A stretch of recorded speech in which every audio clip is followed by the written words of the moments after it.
Good morning students. Lecture number 42 में आपका welcome. ये आपके सिलेबस का लास्ट लेक्चर है। लेक्चर 42 इस टॉपिक इसमें हम ग्रीन्स थ्योरम, स्टोक्स थ्योरम और गॉस डाइवर्जेंस थ्योरम इनको पढ़ेंगे। Topic Green's theorem, Gauss divergence theorem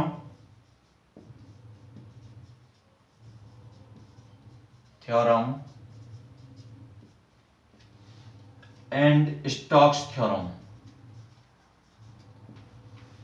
Stokes theorem one by one हम तीनों के स्टेटमेंट्स पढ़ेंगे, फिर इनसे रिलेटेड प्रॉब्लम्स को करेंगे। तो number first, Green's theorem. What the statement of Green's theorem? तो इफ ग्रीन्स थ्योरम का स्टेटमेंट है, if M X Y and N X Y be two continuously differentiable functions of xy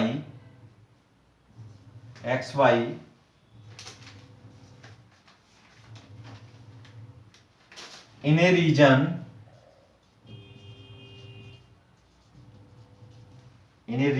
S in xy plane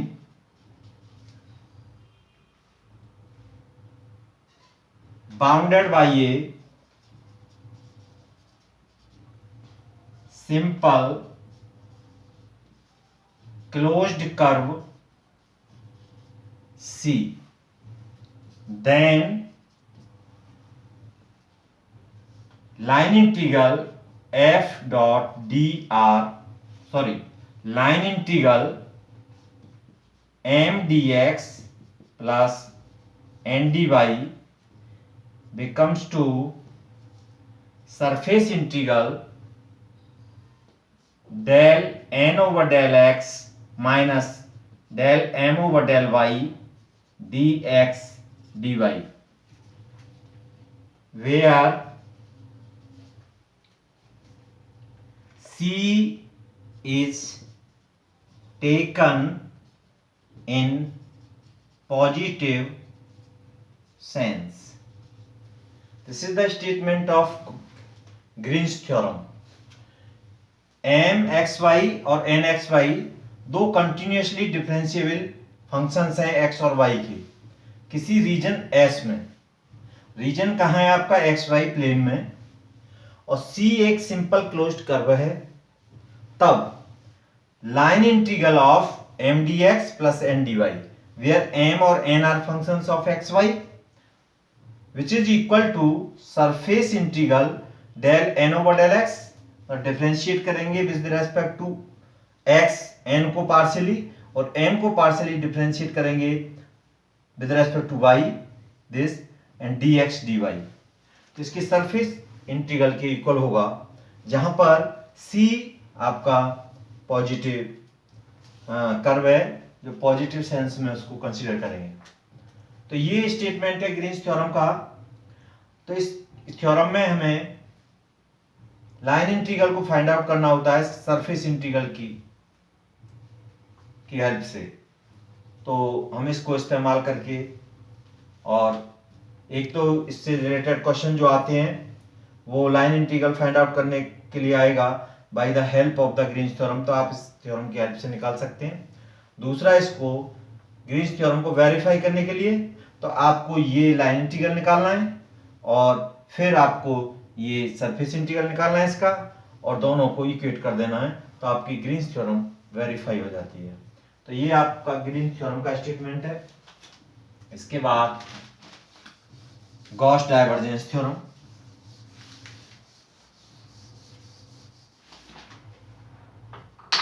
Gauss B Gauss divergence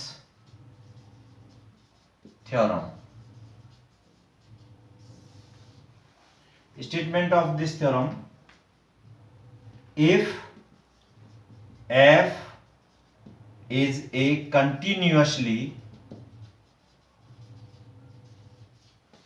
differentiable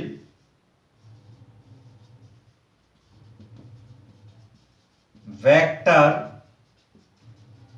point function in a region V by a closed curve by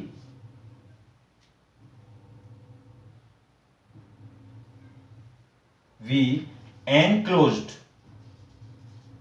by a closed surface S, then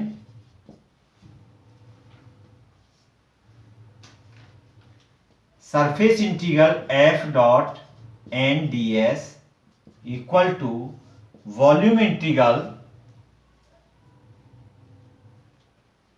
del dot f dv, where n cap is an outward unit normal vector on the surface S। तो ये आपकी Gauss divergence theorem का statement है कि यहां पर f आपका एक continuously differentiable vector point function है, किसमें? इन ए रीजन V में, रीजन B में, और region B enclosed by a closed surface S। तब surface integral f dot N D S equal to होता है volume integral del dot F DV. अब आपने सरफेस इंटीग्रल तो पढ़ा है, आपने लाइन इंटीग्रल भी पढ़ा है, लेकिन वॉल्यूम इंटीग्रल यहां पर आया है। तो वॉल्यूम इंटीग्रल का जैसे सरफेस लाइन इंटीग्रल में एक बार हम इंटीग्रेट करते हैं, वो कर्व के अलोंग होता है। सरफेस इंटीग्रल में हम सरफेस होती है उसमें डबल इंटीग्रेशन निकालते हैं, वॉल्यूम इंटीग्रल में हम ट्रिपल इंटीग्रल निकालते हैं। तो v का मतलब यहाँ ट्रिपल इंटीग्रल निकलेगा और dv का मतलब dx dy dz। तो ये स्टेटमेंट कहलाता है गॉस डाइवर्जेंस थ्योरम का। यहां पर n आपका एक आउटवार्ड यूनिट नॉर्मल वेक्टर है सरफेस s पर। तो इसमें आपको surface integral with the help of Gauss divergence theorem हम फाइंड आउट कर सकते हैं, उसको वॉल्यूम के फॉर्म में। तो इसका हम यूज करके क्वेश्चन निकाल सकते हैं। इसमें दो तरह के क्वेश्चंस आपको आएंगे कि find the surface integral with the help of Gauss divergence theorem. तो आपको सरफेस इंटीग्रल ये गॉस डाइवर्जेंस थ्योरम से निकालना है। दूसरा इसमें आएगा कि verify the Gauss divergence theorem. तो उसमें क्या करेंगे, हम इसको सरफेस इंटीग्रल फाइंड आउट करेंगे और वॉल्यूम इंटीग्रल फाइंड आउट करेंगे उसका, और दोनों को इक्वेट करके दिखा देंगे कि दोनों की वैल्यू सेम आती है, तो हमारी गॉस डाइवर्जेंस थ्योरम उस क्वेश्चन में वेरीफाई हो जाएगी। तो ये गॉस डाइवर्जेंस थ्योरम का स्टेटमेंट है।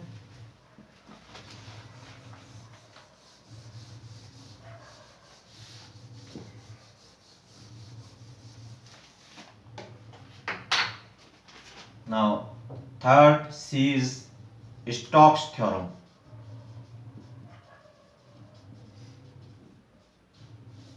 Stokes theorem: if f is a continuously differentiable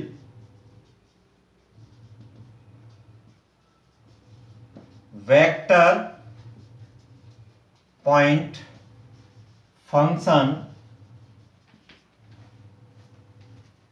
in a region containing surface S bounded by a simple closed curve C, then line integral f dot dr becomes to surface integral del cross f dot nds, where n cap is an outward unit normal vector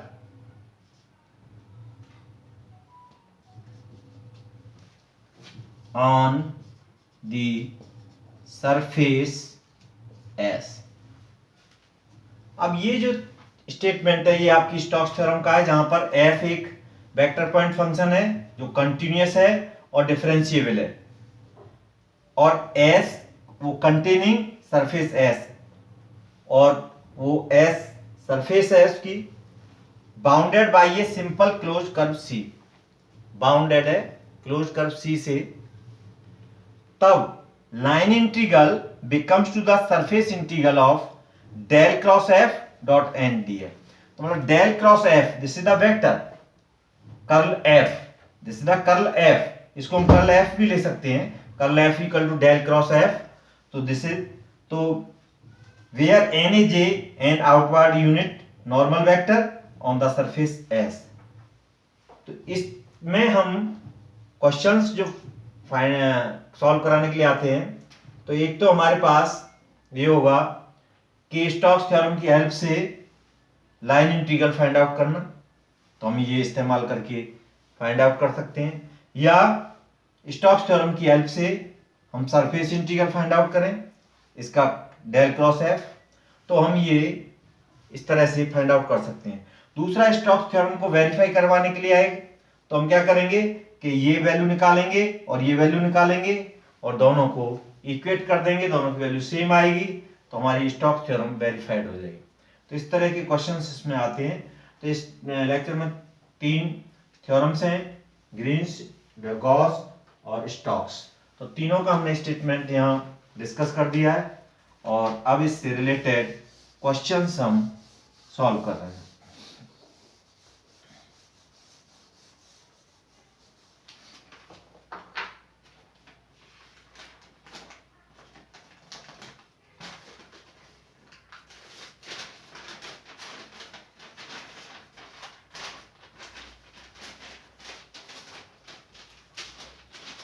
Question number first, based on Green's theorem. A vector field F is given by sin y I cap plus x 1 plus cos y j cap. Evaluate line integral by using Green's theorem,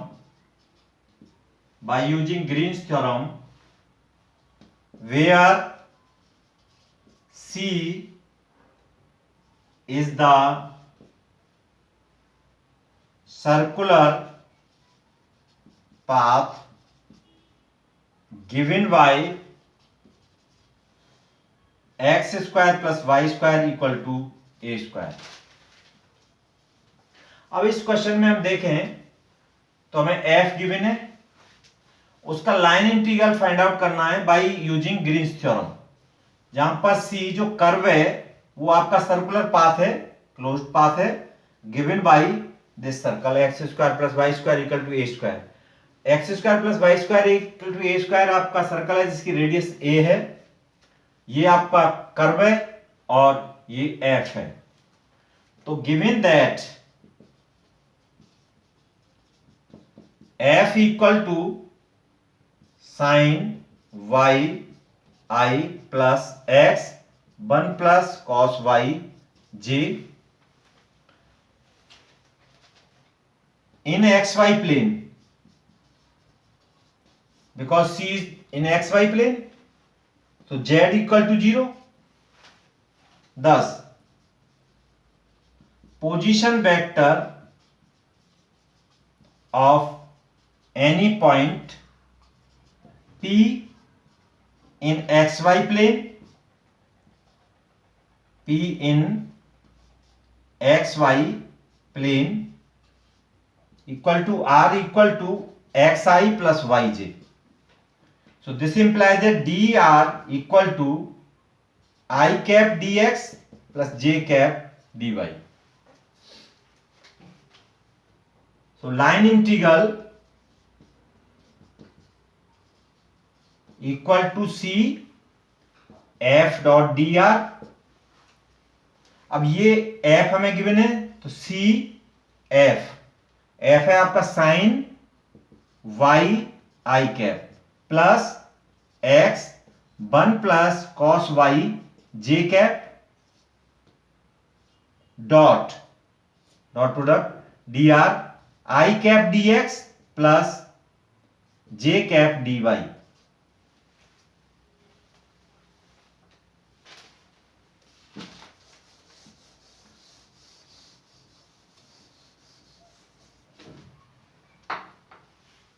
So this becomes to curve C sin y I dot I dx. तो sin y dx plus x 1 plus cos y dy, which is becomes to C, this is m dx plus n dy, where m equal to sin y and n equal to x 1 plus cos y.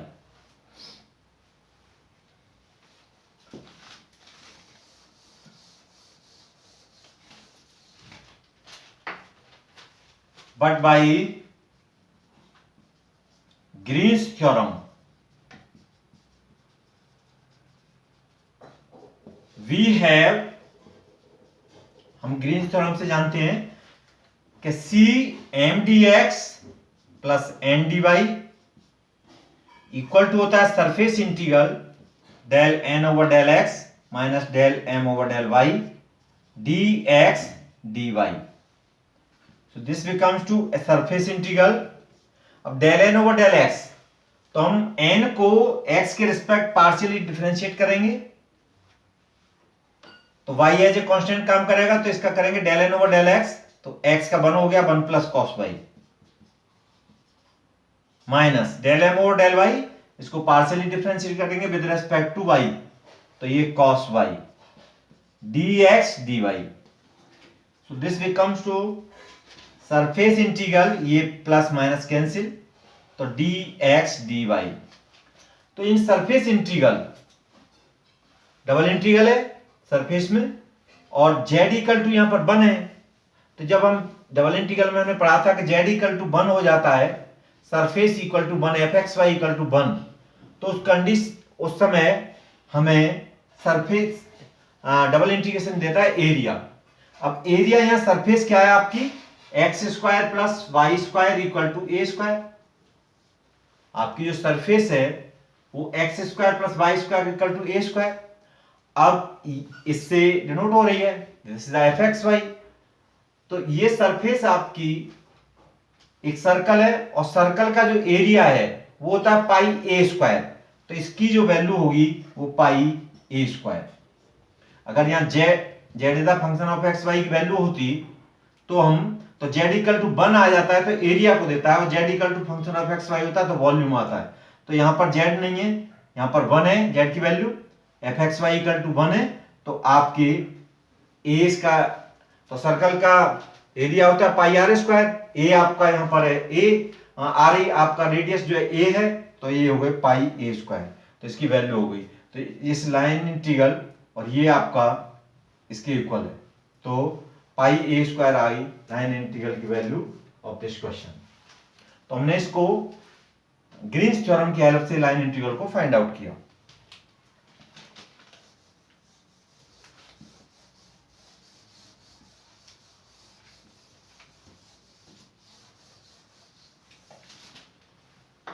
Now, second question.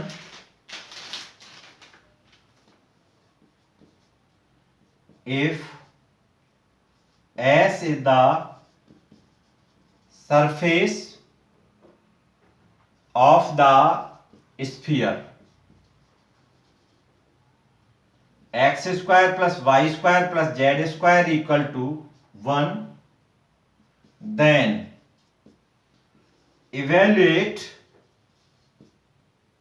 surface integral xi plus y 2y j plus 3z k dot ds by using Gauss divergence theorem. Gauss divergence theorem का इस्तेमाल करके हमें ये surface integral की value find out करनी है। यहां पर एस आप क्या है, surface of the sphere, sphere की सरफेस है। तो solution, given that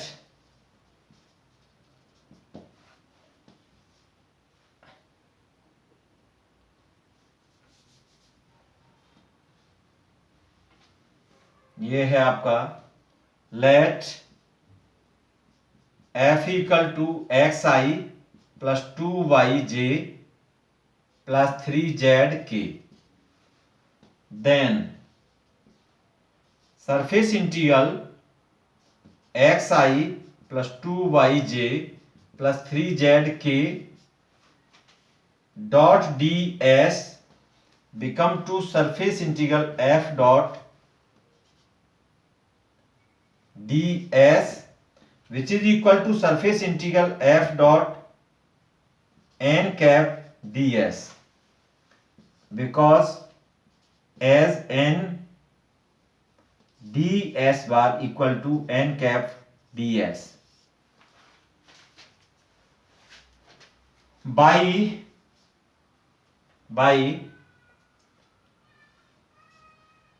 Gauss theorem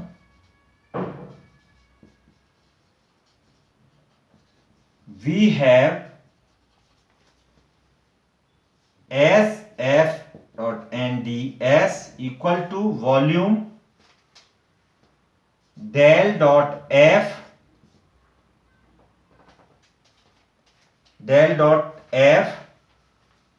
dV.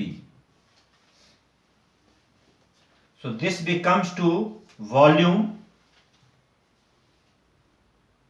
del I del over del x plus j del over del y plus k del over del z, ये आपके del operator की value, f की आपकी हुई x i cap plus 2y j cap plus 3z k cap dv.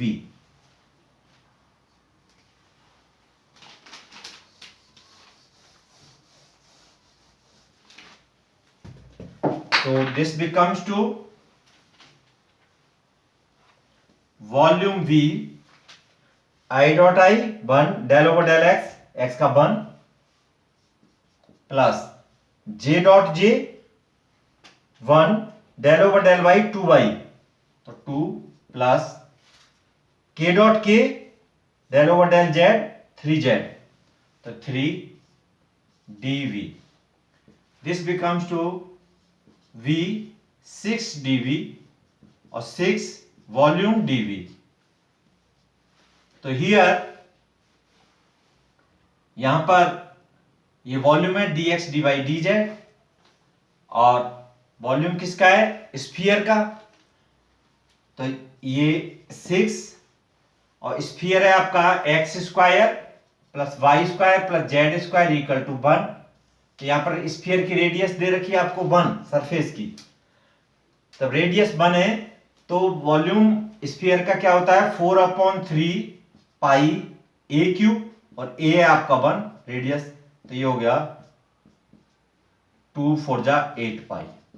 So this is the surface integral with the help of the, ये वैल्यू आपकी इसके इक्वल है, ये हमने यहां पर रखे, और ये इक्वल है, तो इसकी वैल्यू आपकी 8 पाई फाइंड आउट हुई bye the help of Gauss divergence theorem. अब इसमें हम 2 क्वेश्चन आपकी प्रैक्टिस के लिए दे रहे हैं।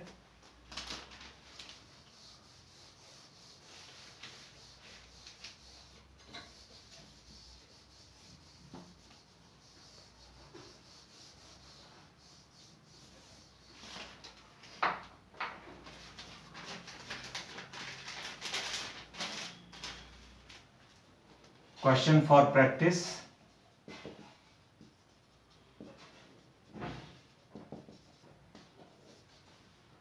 Evaluate the surface integral S curl F dot n ds, curl F del cross F, by transforming it into a line integral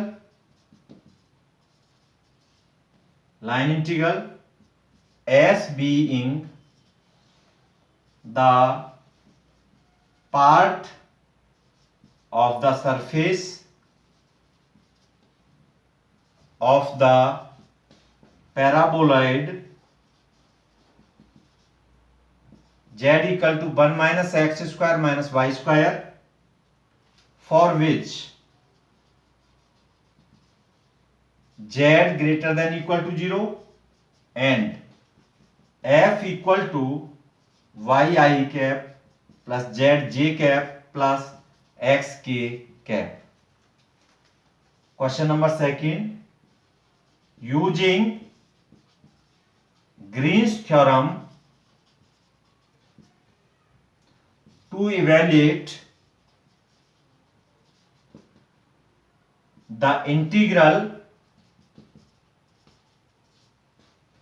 C closed curve minus y square dx plus x cube dy, where C is the circle x square plus y square equal to 1।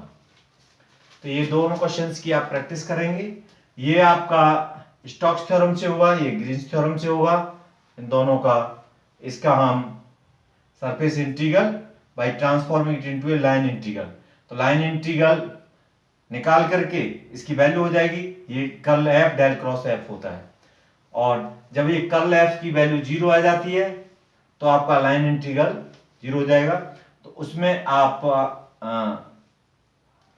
Curl F की 0, तो इरोटेशन उस समय पर आपका ये F जो है irrotational होता है, मतलब कंजर्वेटिव हो जाता है। तो ये आपका सिलेबस था, ये आपके इस सिलेबस का लास्ट लेक्चर था। इसी के साथ ये सिलेबस कंप्लीट होता है। तो thank you student, best of luck all of you.